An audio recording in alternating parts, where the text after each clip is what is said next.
Friends, welcome to my YouTube channel Anjani study point. आपका Anjani study point में हार्दिक स्वागत है। आइए देखते हैं, लास्ट वीडियो में हमने क्या देखा था कि पासा का चैप्टर हमने समाप्त किया था। अब हम लोग चलेंगे कुछ आपके समांतर सीरीज में, यानी कि अल्टरनेटिव सीरीज में चलेंगे। ये समांतर सीरीज पर किस प्रकार के क्वेश्चन बनते हैं और कैसे कैसे बनते हैं। तो पहले हम जानेंगे कि समांतर श्रेणी लिखा हुआ है, तो समांतर का मतलब क्या होता है। सम और अंतर, यही तो सम और अंतर। यानी कह लिया जाए जैसे कोई श्रेणी बन रही है 1 3 5 7 डॉट डॉट करके बन रही है, तो समांतर का मतलब कि सम अंतर, जिस श्रेणी में समान अंतर हो। जैसे ये देखिए 2, ये देखिए 2 और ये देखिए 2, तो इस तरीके की सीरीज आपकी क्या कहलाएगी, समांतर सीरीज। ठीक है। जैसे और कोई अंक ले लिया ऐसा 4 9 फिर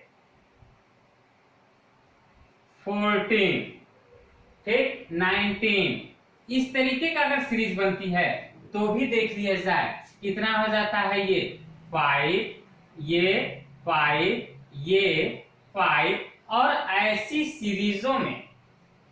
सीरीज में हम फर्स्ट अंक यानी प्रथम संख्या हम ले लेते हैं क्या, फर्स्ट नंबर आपका 4 हो जाता है, यानी फर्स्ट नंबर हो जाता है। और फिर क्या बचता है, डिफरेंस यानी सार्व अंतर। इसको हम ए से प्रदर्शित करते हैं और इसको डी से। सार्व अंतर कितना आ जाता है, वही जो इनके बीच की दूरी है, यानी 5। तो यानी इसे हम डी से प्रदर्शित करते हैं और हम ये कितना हो जाएगा 5।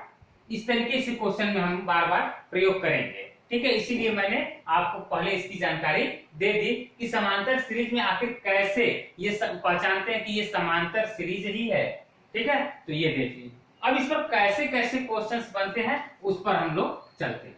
आइए देख लेते हैं। जैसे कोई क्वेश्चन आपका ये दिया हुआ है,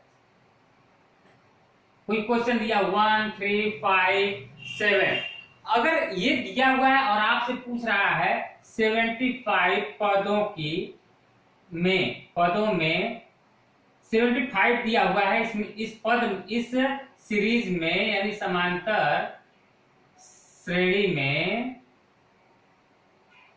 पदों की संख्या आपको बतानी है। पदों की संख्या आपको बतानी है कि आखिर डॉट डॉट कर दिया गया है तो इसके और इसके बीच में, यानी यहां से लेकर के यहां तक पदों की संख्या कितनी हो जाती है। तो आइए देख लेते हैं फार्मूले से।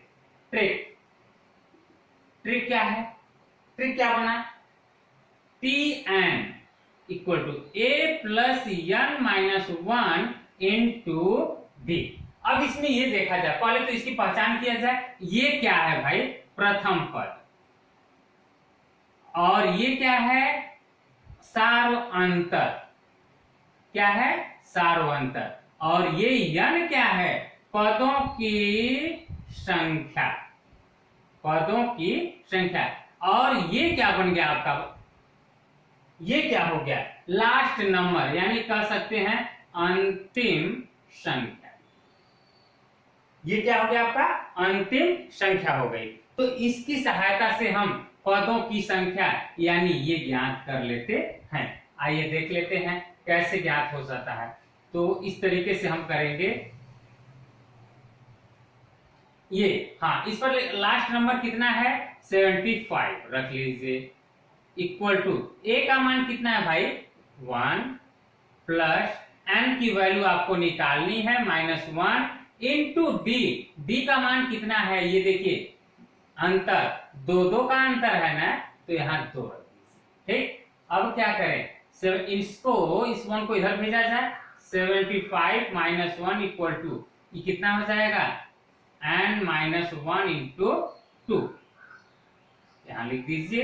अब क्या हो जाएगा, ये 74 और इस 2 को इधर भेज दिया, 2 इक्वल टू n माइनस 1 हो जाता है।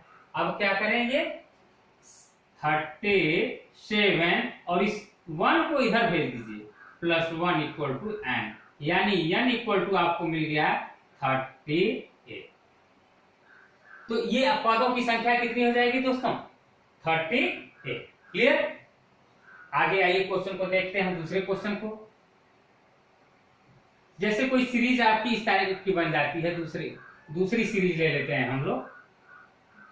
ये जैसे 4 9 4 9 कितना हो गया, फिर 14 19, इस टाइप की सीरीज अगर आगे बढ़ जाती है तो आपसे पूछता है कि 124 जो आएगा वो उसमें पदों की संख्या क्या होगी, या पूछ सकता है आपसे कि कौन सा पद 124 होगा। दोनों क्वेश्चन हो सकते हैं यहाँ पे।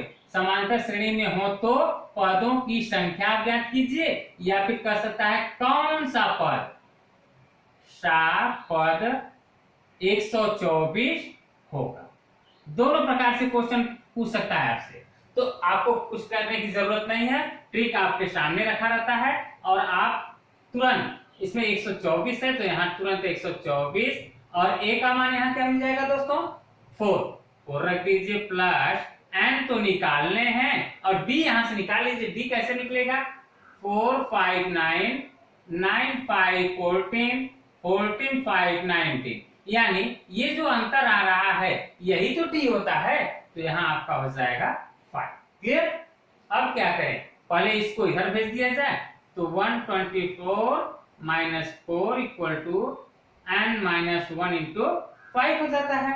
अब क्या करें, ये 120 ये हो जाता है, इसको इधर भेज दिया जाए तो 5 से काट दीजिए, n -1 हो जाता है। तो इसको हम जब काट देते हैं तो कितनी बार जाता है, 24, और इस 1 को इधर भेज दिया जाए तो +1, तो n इक्वल टू हो जाता है आपका 25।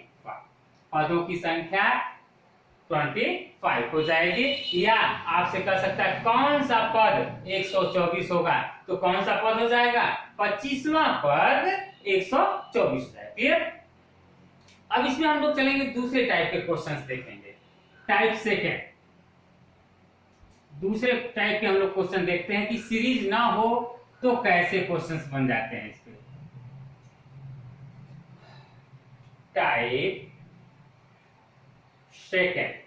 टाइप सेकंड में हम लोग देखते हैं, इस टाइप से दे देता है, कोई पद दे देगा, तीन पद दे देंगे और आपसे ये पूछेगा कि ये पद, जैसे कोई पद हमने ले लिया, जैसे कोई पद a -2 कर दीजिए और तीसरा पद कुछ इस तरीके से ले लीजिए 3a।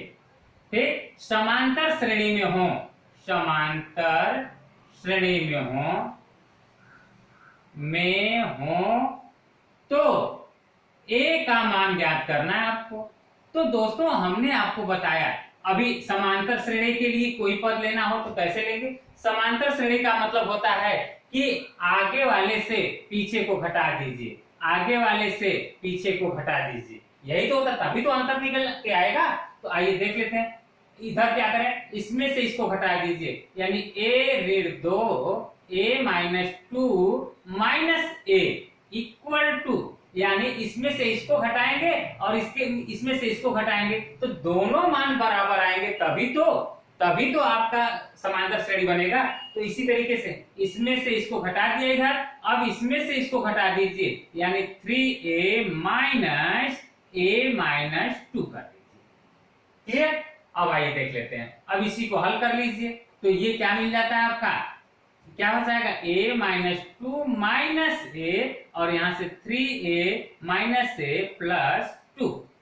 अब यहाँ से a से a चला गया, यानी -2 और क्या हो जाएगा, इसको इधर भेज दीजिए, -2 इक्वल टू, यहाँ से क्या करते हैं, a कॉमन ले लें तो 3a 3 -1 हो जाता है, यानी यहाँ से 2a और यहाँ से क्या मिल जाता है दोस्तों, -4। तो a की वैल्यू आपको मिल गई -4/2, यानी a इक्वल टू -2 मिल जाता है। इस तरीके से अब इसी क्वेश्चन से आपको पूछ सकता है तो इसके सभी पदों के मान बताइए, या कह सकते हैं तो सीरीज क्या बनेगी, तो यही वैल्यू उठा करके इसमें रख दीजिए, तो ये आपका हो जाता है यहाँ रख दें तो ये हो जाता है -2 और -2 और -2 माइनस का 4 और माइनस का 6, ये आपकी सीरीज बन जाती है। आपसे कह सकता है कि मध्य पद ज्ञात कीजिए, तो मध्य पद क्या हो जाएगा माइनस का 4। अगर कह सकता है आपसे कि बताइए कि अंतिम पद कौन सा होगा इसमें, तो -6 और प्रथम पद के लिए कर देगा तो आपका हो जाएगा -2। ध्यान रखिए इसमें जितने शब्द मैंने बोले सभी पर क्वेश्चन बने हुए हैं। आपसे कह सकता है कि मध्य पद ज्ञात कीजिए, तो ये -4, अंतिम पद इसका ज्ञात कीजिए तो क्या हो जाएगा -6, और प्रथम पद के लिए पूछ सकता है तो ये हो जाएगा। और इसी में आपसे पूछ सकता है कि प्रथम पद कौन होगा, तो यहाँ से निकल ही गया। तो इस टाइप से है। अब चलते हैं हम लोग इसी टाइप का एक क्वेश्चन और कर लेते हैं। इसी टाइप का सेम टू सेम क्वेश्चन और कर लेते हैं टाइप सेकेंड का। आइए देख लेते हैं। जैसे कोई पद हमने ले लिया n-3, एक पद हो गया, ठीक है। फिर 4n-2 सेकेंड पद हो गया, और थर्ड पद हो गया 5n+1। अगर समांतर श्रेणी में हो तो एक ही जगह पे n का मान पूछ सकता है, एक ही जगह पे n की वैल्यू आपसे पूछ सकता है। तो कुछ नहीं है दोस्तों, हमने पिछले क्वेश्चन में भी बताया कि इसमें से इसको घटा दीजिए और इसमें से इसको घटा करके बराबर इक्वल दिखा दीजिए।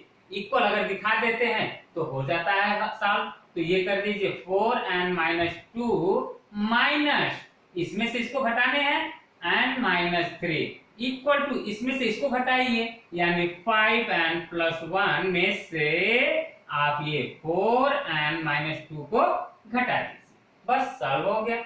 आइए इसको हल करके देख लेते हैं। तो ये 4n-2 -n+3 और यहाँ भी खोल दीजिए 5n+1 -4n+2 हो जाए। तो अब क्या करें भाई, 4n और n 3n हो जाएगा और ये +1 इधर बचा, इधर से देखिए n+3 इधर बचा।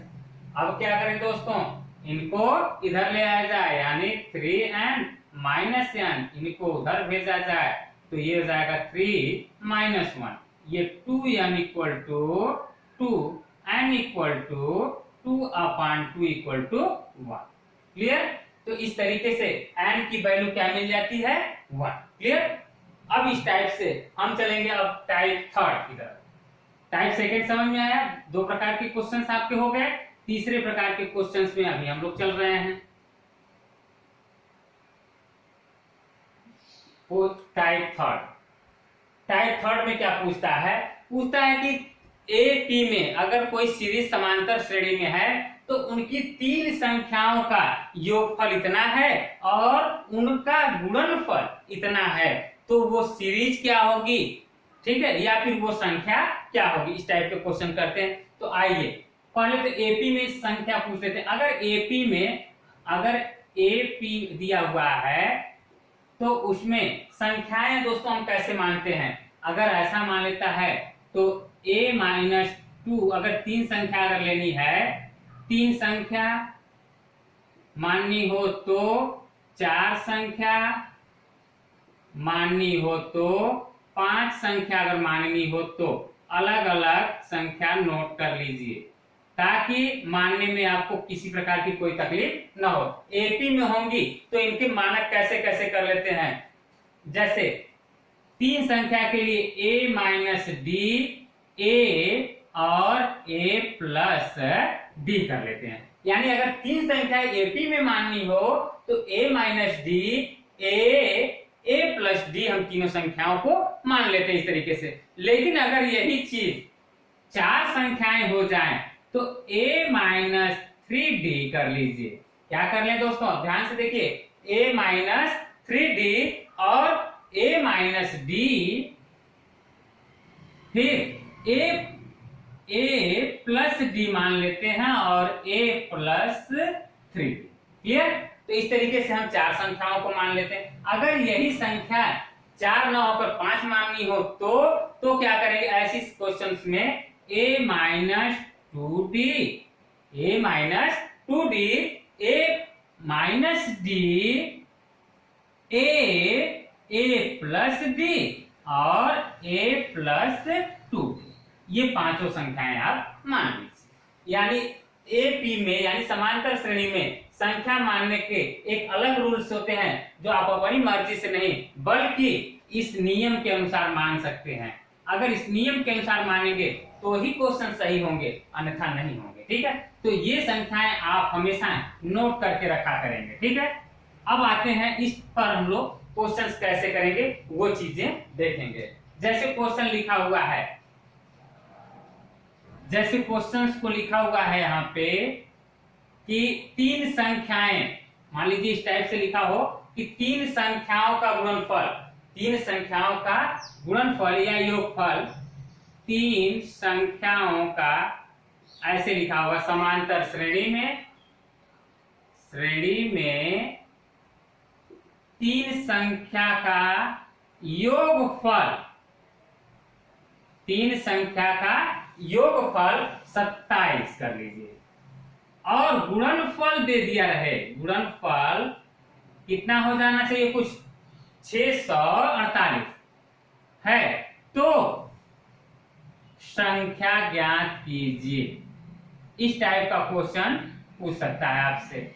तो संख्या ज्ञात करनी है, तीन संख्या है दोस्तों, तीन संख्या है, तो आपको क्या करना होगा, तो तीनों संख्याएं कौन कौन, ये और ये लेनी पड़ेगी।